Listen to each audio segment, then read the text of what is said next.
Have you ever met someone whose quiet faith felt bigger than any problem?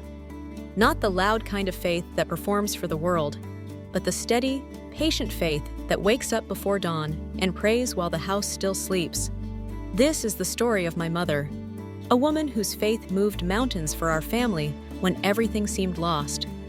Her prayers were small, her actions simple, but what she did next changed our lives forever. When I was 8, everything in our life seemed to unravel at once.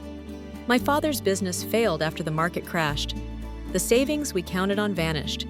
We had to leave the house where I'd learned to ride my bike and where neighbors knew our names. The seasons changed, but the cold in our home felt permanent. School lunches became quiet. Holidays were smaller. Hope felt like a word from another life. My mother, she never flinched. Even when the lights were cut off because of unpaid bills, she lit a little candle on the kitchen table and made tea for us. She didn't have answers. She had a steadfast trust that whatever came, God would lead us through. Each morning, she would kneel beside her bed and whisper, "Lord, give us what we need today." Sometimes I thought that was only talk, but slowly, the tone in our house changed. She worked odd jobs, mended clothes, shared bread with neighbors, and always found time to pray with us. When other families stopped visiting because we had less, her faith made her reach out to them. "We will share," she said, because someone shared with us once. And when people saw her courage, they started to help in ways we didn't expect. Have you ever watched someone keep trusting when everything around them fell apart?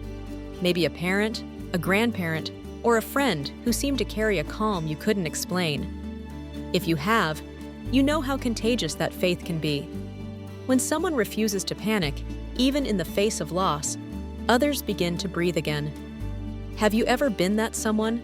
The quiet voice of hope in your family?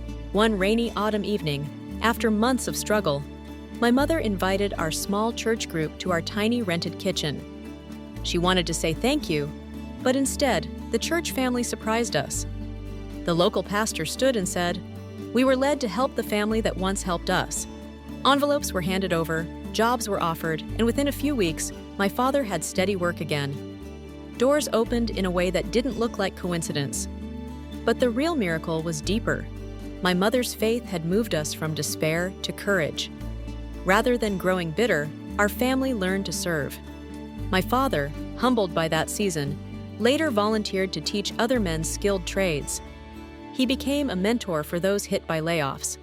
The kids who had watched our household shrink learned generosity. Her quiet faith rewired our family's heart. Years later, when I faced a crisis of my own, my daughter's sudden illness that doctors couldn't immediately explain, I remembered my mother's nightly prayers. I lit a candle, knelt down, and the fear that had been tightening my chest loosened. My daughter recovered slowly. The doctors called it fortunate. I called it prayer answered. That night, I realized her faith didn't just rescue us once. It became a living legacy that guided our choices and gave courage to the next generation. Take a moment now. Think of the person whose faith steadied your family.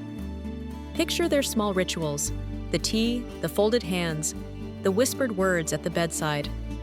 Those small things, seen by few, can be the doorway through which God moves. Lord, thank you for mothers who continue to trust when everything else fails. Thank you for the quiet prayers that are louder than any shout. We praise you for helping families find strength in the smallest acts of faith. May every family watching feel your presence tonight, and may the legacy of one faithful heart ripple through generations. If this story moved you, share it with someone who needs hope. Tell us in the comments about a mother, a mentor, or a friend whose faith changed your life. Your words might encourage someone else. Subscribe to A Gift Called Family for more true stories of faith, resilience, and how the power of family love brings healing and hope. Remember, small prayers, practiced faithfully, move mountains.